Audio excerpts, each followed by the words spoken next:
Update spouse's entitled friend insists on staying with US and being chauffeured around everywhere. Previous post, https://www.reddit.com/r/entitled people/comments/1bid962/spouses_friend_insists_on_staying_with. People were asking for an update to this debacle, so here it is. After the original post and seeing the comments, I got even more angry at the situation. I felt very hurt/disappointed by my spouse's inability to put the needs of his spouse above a friend he rarely sees in person. I felt like I was not the priority and neither was my mom in a very vulnerable time.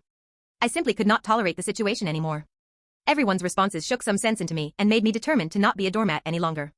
Because I was exhausted and had already told my spouse of my feelings, I essentially gave my spouse the cold shoulder. I avoided interacting with them and the friend. I refused to buy any food even for my spouse.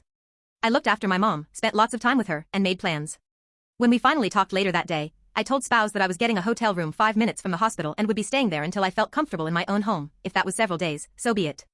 They asked if I was doing it to avoid them. I said no, I was simply done with the stress of the situation and did not care to be around the friend. By the next morning, I think they finally realized the gravity of the situation and just how upset I was. They offered to help the friend to fly home sooner. I said, why is the only option you driving them everywhere or them having to fly home? Are they that incapable that they cannot get a hotel and their own transportation? Spouse mentioned the cost of a hotel, to which I said I know friend has money, they can afford it and why travel to another country if they had no money to pay for accommodations? I told spouse that until friend is gone, I am staying at a hotel down the road from the hospital. I told spouse that I felt incredibly hurt and angry that I was not the priority in an extremely stressful time in my life, that spouse did not listen when I told them to tell the friend to make other plans than staying with us, that in trying to keep us both happy spouse deeply hurt me, their partner in life. I told spouse that they were not there for me when I needed them the most and could not be as long as they were catering to the friend. Spouse revealed they felt backed into a corner with the friend and like they had to keep us both happy. They also revealed the friend is known for sometimes having tantrums if they don't get their way. I was never told about this until now.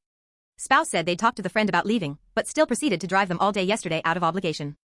Spouse has told me how worried they are about me, but the fact it took this much talk to get them to realize their mistakes, well, I don't know. My mom's surgery yesterday was successful, but it was stressful and ran longer than planned. I was alone in the waiting room as my siblings are all out of state. It was hard, but I am relieved my mom is recovering well. And, yes, I spent the night in a hotel as promised as I was just drained after the long day. Spouse talked to their friend today and broke the news that they could not continue to drive the friend and that they needed to either fly back sooner or get accommodations elsewhere. My spouse is currently driving the entitled friend to their hotel in another city and is helping them get adjusted by essentially hand-holding them on transportation options. Spouse is still far too kind for their own good. Friend has yet to say thanks or contribute anything financially for all of the things spouse has done. Spouse said now the friend will be gone so you can be happy. I do not know if he meant this to guilt trip me, but it kind of felt that way. Except I'm not happy. I'm still disappointed it even took this much for my spouse to do the right thing. I am still angry and hurt. I am hopeful that we can move past this in our relationship as there is a lot of love and support normally. This situation was just a massive F up and spouse is remorseful, but I do not know how long it will take me to forgive and trust my spouse again to be there for me. I will be talking about it in therapy and will likely ask about marital counseling. Something needs to change and my spouse needs to learn when and how to say no. So yeah, that's the update. I may still do another day or two in the hotel to give myself the time and space to recover from a hellish week and a half.